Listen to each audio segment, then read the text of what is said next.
नमस्कार. मालिकेचा आजचा भाग खूपच जबरदस्त आहे. सूर्याचा वाढदिवस तुळजा जबरदस्त पद्धतीने सेलिब्रेट करते. त्याचबरोबर त्याला छानसं असं गिफ्ट पण ती देताना आपल्याला पाहायला मिळणार आहे. त्याचबरोबर इकडे शत्रूच्या तावडीतून आपल्या तेजूला वाचवण्यासाठी शालन आणि मालन या दोघींनी एक भन्नाट अशी युक्ती केलेली आहे आणि ती भन्नाट युक्ती काय आहे ते आपल्याला पाहायला मिळणार आहे. त्यासाठी हा व्हिडिओ शेवटपर्यंत पहा. तर इकडे तुळजा रात्री झोपलेली असते. उठून बसते आणि विचार करू लागते. तिच्या डोक्यातून विचारच जात नसतात, कारण धनूने घरी जेवण जेवलेलं होतं, पण धनूला मात्र काहीही झालेलं नाही. मग ते जेवण जेव्हा शाळेत पोचवलं, म्हणजे भाग्याने ते जेवण शाळेत जेवण केलं, शाळेत खाल्लं, तर भाग्याला त्रास झाला आणि धनू घरी जेवली तर तिला त्रास झाला नाही. हे तुळजाच्या डोक्यात असतं. तुळजा म्हणत असते म्हणजे ह्या मधल्या वेळेतच झालेलं आहे. घरून जेवण शाळेत गेलं आणि त्यानंतर प्रॉब्लेम झालेला आहे.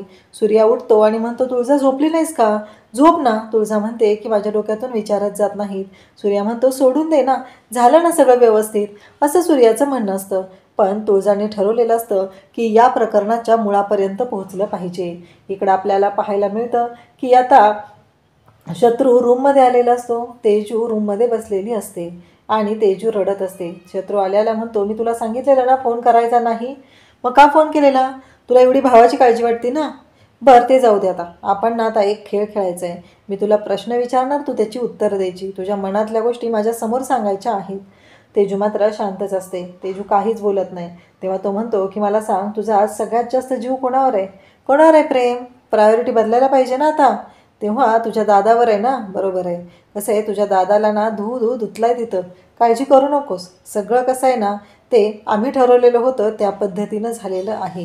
हे सगळं तो बोलत असतो आणि बिचारी तेजू मात्र रडत असते. तेव्हा तो म्हणू लागतो की हे बघ, मी आता तुला काय सांगत आहे, हे कायमस्वरूपी लक्षात ठेवायचं आहे. आणि आता मी तुझ्या हातामध्ये एक वस्तू देणार आहे. ती कोणती आहे ते तू ओळखायचं आहे. हे बोललं जात असतं आणि मग तेजूच्या हातामध्ये त्याने बेल्ट दिलेला असतो. तेजू सांगते की पट्टा आहे. हे ऐकता क्षणी तिथे धक्का बसतो, कारण खानदेशी तेजूच्या कानाखाली मारली जाते. बिचारी तेजू रडत असते. तिला खूप वाईट वाटत असतं. या सगळ्यातून बाहेर पडायचं असतं, पण बाहेर कसं पडावं हेच तिला कळत नसतं. आणि इकडे तेजूवरती तिथे हल्ला होत असतो, मारलं जात असतं. या सगळ्या गोष्टी घडत असतात, परंतु घडतं मात्र विचित्रच. तेजूला मार खावा लागत असतो.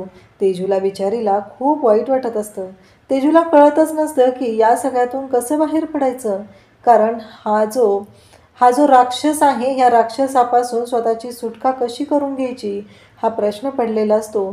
सुरुवातीलाच तेजूला सगळ्यांनी सांगितलेलं असतं, तेजू तू लग्न करू नको. तुळजाने सांगितलेलं असतं, शालन मालनने सांगितलेलं असतं, कारण आम्ही जे जन्माला घातलेलं आहे ते राक्षस आहे, ते पोरगं नाही आहे. हे सगळं तिला सांगितलेलं असतं, पण आपल्या कुटुंबासाठी, आपल्या दादाच्या इज्जतीसाठी तिने हा निर्णय घेतलेला असतो. इकडे शालन आणि मालन दोघीजणी एकत्र आलेले असतात. त्या म्हणतात की आता आपल्याला आपण जे ठरवले ते करायची वेळ आलेली आहे. शालन मालनला सांगत असते की मला ना खरंच कळत नाही आहे, मी ह्या पोराला जन्माला का घातलं, हा प्रश्न मला वारंवार पडत आहे. पण आता ह्याच्यावर आपल्याला उपाय केला पाहिजे. तेजूला त्याच्या तावडीतून सोडवलं पाहिजे, हे त्या दोघींचं ठरलेलं असतं. आणि आपला जो प्लॅन आहे तो उद्यापासून सुरू होणार आहे, असंही त्या दोघींनी ठरवलेलं असतं. इकडे सूर्या दुसऱ्या दिवशी सकाळी उठलेला असतो आणि तो तिकडे डॅडींच्या फोटोबरोबर बोलत असतो. तो म्हणत असतो की आज माझा 32वा वाढदिवस. आज मी 32 वर्षाचा झालो. हे फक्त डॅडी तुमच्यामुळं. त्या प्रसंगानंतर मला कधी वाटलंच नव्हतं की आमच्या आयुष्यात कधी आनंद येईल, पण डॅडी तुम्ही आम्हाला आधार दिला. हे सगळं तुमच्यामुळं होऊ शकलेलं आहे. इकडे तुळजा उठलेली असते. तुळजाने छान तयारी केलेली असते. छान अशी रांगोळी काढलेली असते. वाढदिवसाच्या हार्दिक शुभेच्छा असं लिहिलेलं असतं.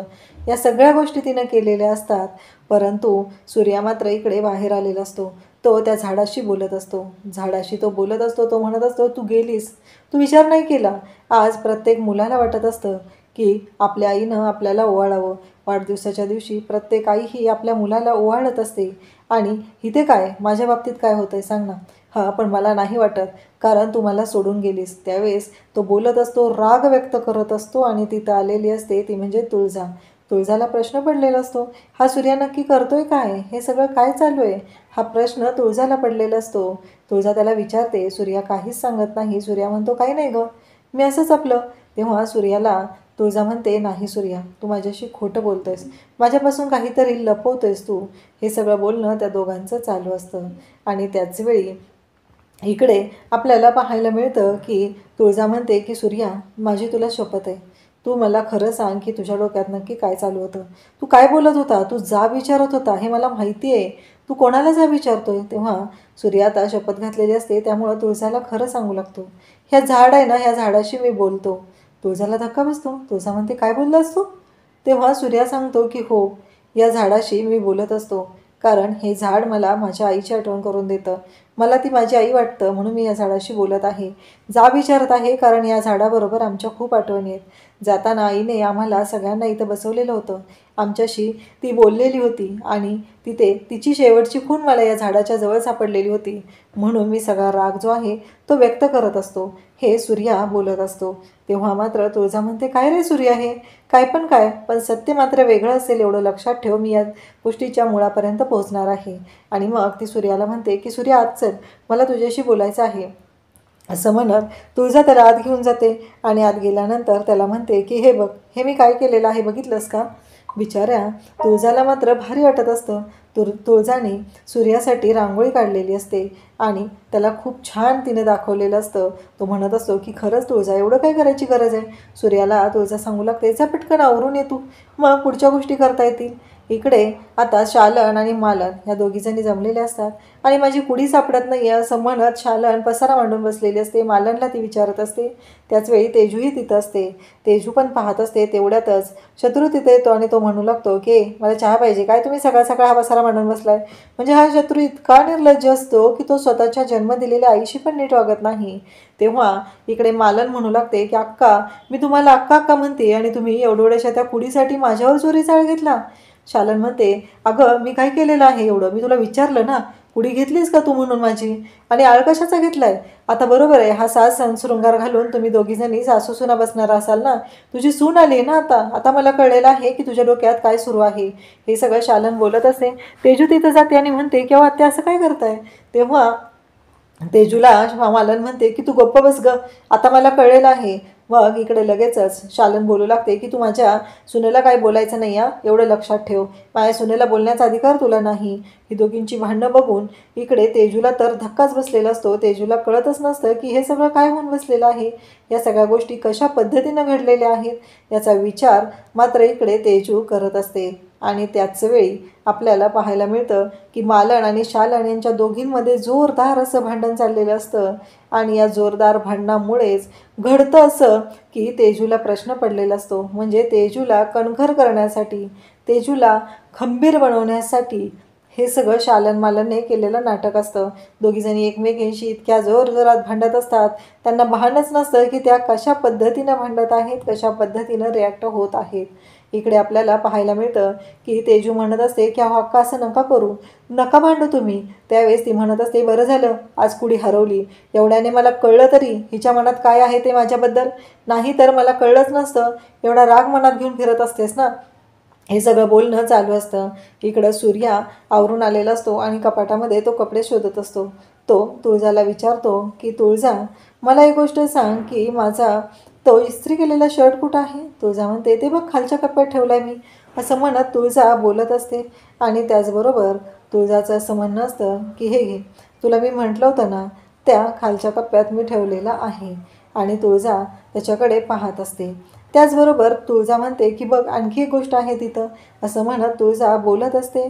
आणि त्याच वेळी इकडे आपल्याला पाहायला मिळतं की सूर्या म्हणतो की हे काय आहे. तर तुळजा सांगते, हे तुझ्यासाठी आहे, तुझ्यासाठी गिफ्ट आहे. तर सूर्या विचारू लागतो, काय माझ्यासाठी गिफ्ट आहे. तेव्हा तुळजा सांगते की हो, तुझ्यासाठीच गिफ्ट आहे ते. असं म्हटल्याबरोबर तुळजाने जे गिफ्ट दिलेलं आहे ते सूर्या उघडून बघतो, तर सुंदर असं घड्याळ तुळजाने त्याला गिफ्ट केलेलं असतं. सूर्या म्हणतो की अगं हे लय महागाचं आहे आणि घड्याळ कशाला आणलंस मला. तुळजा म्हणते की अरे तुझ्यासाठी आणलंय मी, महागाचं वगैरे काही नाही आहे रे सूर्या, आणि मग हे गिफ्ट आहे तुझ्यासाठी, आवर लवकर बरं, आणखी बाहेर गिफ्ट आहेत, सरप्राईजेस आहेत तुझ्यासाठी. सूर्याला मात्र खूप भारी वाटत असतं, कारण आजचा वाढदिवस हा सूर्याचा खूपच स्पेशल असा तुळजाने केलेला असतो. सूर्या मात्र जाम खुश झालेला असतो आणि सूर्याला हा आनंद इतका झालेला असतो की सूर्याने याच्या आधी कधीही असा विचार केला नव्हता. एवढा आनंद आणि इतकं छान सेलिब्रेशन हे सूर्याचं होत असतं, कारण तुळजाने एवढं भारी त्याला सरप्राईज दिलेलं असतं. सूर्या म्हणत असतो की या जगातला सगळ्यात सुखी मी आहे, कारण हे डॅडी फक्त तुमच्यामुळे होतंय. माझ्या बहिणीचं लग्न थाटात पार पडलेलं आहे आणि माझी बायकोही तेवढीच चांगली आहे, असं सूर्या बोलत असतो. अशाच अपडेटसाठी चॅनलला सबस्क्राईब करा. थँक्यू.